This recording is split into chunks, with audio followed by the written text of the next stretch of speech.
नमस्कार दोस्तों, धर्म रहस्य चैनल में आप सभी का एक बार फिर से स्वागत है।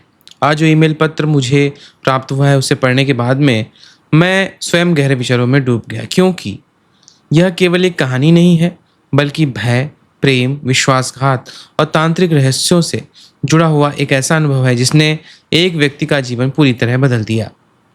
गुरुजी को प्रणाम। मेरा नाम और पता गुप्त रखें। जो घटना मैं आपके साथ साझा कर रहा हूँ वह मेरी आत्मा को आज भी कंपा देती है।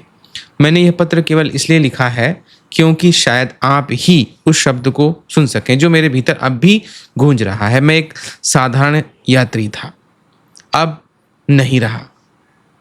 यह बात 2 साल पुरानी है, जब मैं उत्तराखंड के उस सुनसान इलाके में गया जहाँ नक्शों पर केवल धुंधली लकीरें बची हैं। एक पुराना मंदिर, उसके पीछे एक घना देवदार का जंगल और जंगल के ठीक बाद वह शमशान घाट जो सदियों से खामोश खड़ा था।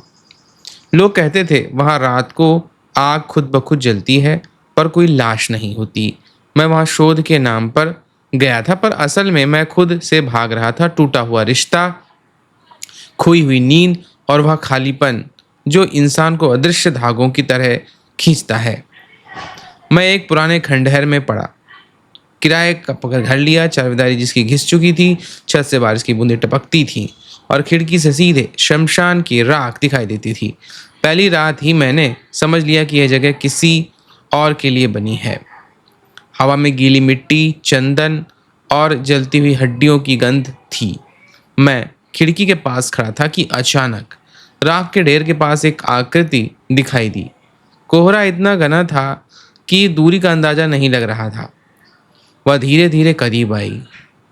पहली बार जब उसने चेहरा उठाया तो मेरी सांस रुक गई। उसकी आंखों में वह चमक थी जो इंसानी नहीं लगती थी, गहरे नीले और काले का मिलाप, जैसे रात का आकाश की पुतलियों में कैद हो। उसने मुस्कुराया और उस मुस्कान में इतनी शांति थी कि डर के बजाय एक अजीब सा खिंचाव मेरे सीने में उतर गया। उसका नाम मेघना था, कम से कम उसने तो यही कहा, पर उसकी आवाज़ में ऐसी गूंज थी जैसे कोई मंदिर की घंटी दूर से बज रही हो। उसने बिना पूछे मेरा नाम लिया। मैंने उसे बताया ही नहीं था। मैंने पूछा, कैसे जानती हो? उसने कहा, कुछ नाम हवा में लिखे होते हैं, कुछ राख में, तुम दोनों में से हो। उस रात के बाद कुछ बदल गया था। हर वह शाम आती, कभी मंदिर की सीढ़ियों पर, कभी जंगल के उस मोड़ पर जहाँ पुराने पीपल का पेड़ आधा जल चुका था। हम बातें करते, वह इतिहास, तारों और उन लोरियों के बारे में बताती जो अब कोई नहीं गाता। मैं धीरे धीरे उसकी आंखों में खोने लगा, पर हर बार जब वह जाती हवा अचानक ठंडी हो जाती और मेरी पीठ पर कोई अदृश्य साया ठहरसा सा लगता। मैं मुड़ता तो केवल पेड़ों की परछाइयाँ होती, पर वे परछाइयाँ कभी कभी उसी दिशा में झुकती जहाँ से वह गई होती थी। पहला संकेत तब मिला जब मैंने सपना देखा। सपने में शमशान की आग नीली हो चुकी थी, चारों ओर धुंधले आकार नाच रहे थे। उनके चेहरे नहीं थे, केवल खाली गड्ढे। उनके बीच एक मंत्र गूंज रहा था, ओम ह्रीं क्लीं यक्षिणी नमः। मैं चौंक कर उठा। मेरी कलाई पर चंदन का लाल निशान था, जैसे किसी ने धागे से बांध दिया हो। मैंने उसे छुआ, पर वह गर्म था। अगली शाम मेघना आई और उसने बिना कुछ कहे मेरी कलाई पकड़ ली। उसकी उंगलियां बर्फ जैसी ठंडी थी, पर उसकी आंखों में एक गीलापन था। तुम सपने में आ रहे हो, उसने कहा, पर सपना तुम्हारा नहीं है, वह मेरा है। मैं समझ नहीं पा रहा था, पर प्रेम एक अजीब सा जाल है जो तर्क को धीरे धीरे निगल लेता है। मैं उसके बिना अधूरा सा महसूस करने लगा। वह कभी हंसती तो लगता जैसे जंगल के पक्षी चुप हो गए हैं। वह कभी चुप होती तो लगता जैसे हवा भी सांस रोक लेती है। पर धीरे धीरे चीजें बदलने लगीं। मंदिर की घंटी रात को अपने आप बजती, खिड़की पर पानी की बूंदें उल्टी दिशा में गिरती। मैंने देखा कि मेरा प्रतिबिंब कभी कभी मुस्कुरा देता है जबकि मैं गंभीर खड़ा होता। एक रात मैंने शीशे में देखा, मेरे पीछे एक लंबी काली परछाई खड़ी थी। उसके सिर मेरे कंधे के ऊपर उठा था, पर आंखों की जगह केवल राख भरे गड्ढे थे। मैं पलटा तो कुछ नहीं था, केवल हवा में चंदन की गंध और एक हल्की सी हंसी। मैं टूट रहा था, नींद गायब, भूख मर गई और दिमाग में केवल एक आवाज़ गूंजती, वह तुम्हें चाहती है या तुम्हें निगलना चाहती है। मैंने मंदिर के खंडहर में खोजबीन शुरू की। टूटी हुई दीवारों के पीछे एक गुप्त कक्ष था, जहाँ धूल और चमगादड़ों के बीच एक तांबे की पट्टिका दबी हुई थी। उसे साफ करते ही मेरी उंगलियां कांपने लगीं। उस पर पुरानी लिपि में एक कहानी लिखी थी। 300 साल पहले एक तांत्रिक ने शमशान में साधना की थी। उसने एक यक्षिणी को बांधने का प्रयास किया, पर यक्षिणी ने मंत्र को पलट दिया। उसने साधक के प्रेम को ही जाल बना दिया। जो उससे प्रेम करेगा वह उसके प्राणों का वाहक बनेगा और वाहक अगले जन्म में फिर लौटेगा। पट्टिका के अंत में वही मंत्र था जो मैंने सपने में सुना था। नीचे एक पत्थर का ताबीज भी था, काला चिकना, और उस पर उल्टा त्रिकोण बना था। मैंने उसे उठाया और तभी मेरे कान में एक फुसफुसाहट गूंजी, तुम आ गए। मैं दौड़ता हुआ कमरे में आया। मेघना खिड़की के पास खड़ी थी। उसकी आंखों में अब वह चमक नहीं थी, केवल गहरा दर्द। तुमने पढ़ लिया? उसने कहा, आवाज कांपती हुई। मैं यक्षिणी नहीं हूँ, मैं उस तांत्रिक की बेटी हूँ जिसने इस जाल को बुना था। पिता ने मुझे बांध दिया ताकि जब कोई साधक लौटे वह मुझसे प्रेम करे और उसका जीवन मेरे पिता की अधूरी साधना को पूरा कर दे। पर मैं नहीं चाहती कि मैं सैकड़ों साल से इंतजार कर रही थी कि कोई आए और इस चक्र को तोड़ दे। तुम वही हो। पर उसने रुककर मेरी तरफ देखा। तुम्हें डर लगेगा और डर ही इस जाल का ईंधन है। मैंने उसे गले लगा लिया। उस पर सब कुछ स्थिर हो गया, हवा, समय, मेरा डर, सब। मैंने कहा, मैं तुम्हें नहीं छोड़ूंगा, चाहे जो हो।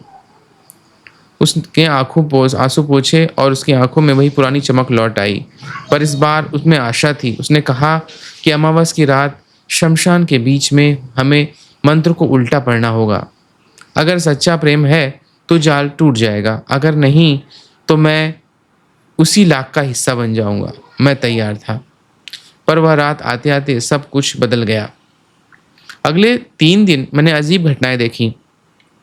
मेघना कभी कभी गायब हो जाती और जब लौटती उसके कपड़ों पर ताजी राख और सूखे फल होते। एक शाम मैंने उसे जंगल के बीच पुराने कुंड के पास देखा, जहां वह किसी अदृश्य शक्ति से बात कर रही थी। उसकी आवाज़ में गुस्सा था। मैंने कहा था, उसे मत छू, वह मेरा है। हवा में एक भारी सांस की आवाज़ आई और कुंड का पानी काला हो गया। मैं पीछे हटा। क्या वह मेरे साथ खेल रही थी? क्या प्रेम केवल नाटक था? विश्वास की दीवार दरकने लगी। मैंने उसे टालना शुरू किया। वह समझ गई। उसकी आंखों में वही पुराना दर्द लौट आया। तुम सोचते हो मैं धोखा दे रही हूँ, पर धोखा वही है जो तुम अपने आप से खेल रहे हो। अमावस की रात आ गई। शमशान में कोहरा इतना घना था कि पैरों के नीचे राख महसूस नहीं हो रही थी।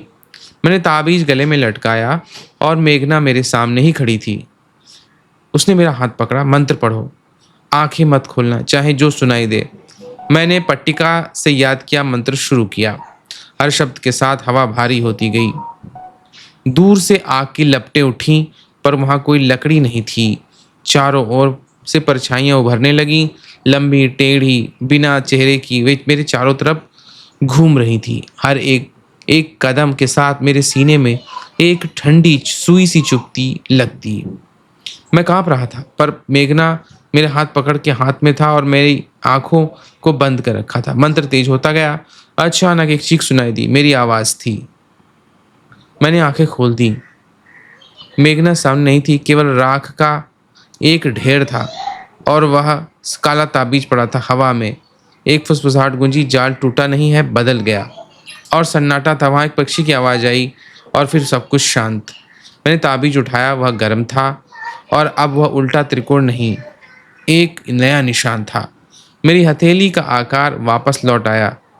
शहर, नौकरी, दिनचर्या, सब सामान्य हो गया। लोग कहते थे मैं ठीक हूँ, पर मैं जानता हूँ कुछ नहीं बदला, केवल स्थान बदल गया है। आज सुबह मैंने शीशे में देखा। मेरी आंखों में वही चमक है, गहरे नीले काले का मिलाप। मैंने मुस्कुराने की कोशिश की, पर शीशे में मेरा प्रतिबिंब नहीं मुस्कुराया। उसने केवल उसमें देखा और फिर धीरे धीरे उसके होंठ हिले। अब बारी तुम्हारी है। मैंने ताबीज गले से उतारने की कोशिश की मैंने, पर वह चिपक गया था, जैसे मेरी त्वचा का हिस्सा बन गया हो। उस रात जब मैं सोने लगा तो खिड़की पर वही कोहरा था और कोहरे के बीच एक आकृति खड़ी थी, पर इस बार वह मेघना नहीं थी, वह मैं था। वही चेहरा, वही आंखें, वही मुस्कान। उसने हाथ बढ़ाया और हवा में ही वही मंत्र गूंजा, ओम ह्रीं क्लीं यक्षिणी नमः। गुरुजी, मैंने यह पत्र इसलिए लिखा है क्योंकि शायद आप समझेंगे कि प्रेम केवल प्रेम नहीं होता, कभी कभी वह ऋण होता है और कभी कभी वह एक मंत्र होता है और कभी कभी वह एक जाल होता है जो सैकड़ों साल से किसी के लौटने का इंतजार कर रहा होता है। मैं नहीं जानता कि मैंने जाल तोड़ा या उसे अपना लिया। मैं नहीं जानता मेघना मुक्त हुई या मैंने उसकी जगह ले ली। केवल इतना जानता हूँ कि जब भी शीशे के सामने खड़ा होता हूँ वह मुझे देखता है और कभी कभी वह मेरे बिना भी सांस लेता है। यह कहानी यही समाप्त नहीं होती दोस्तों, क्योंकि ईमेल का अंत यहाँ नहीं हुआ। स्क्रीन पर आखिरी लाइन के बाद एक नया संदेश आया।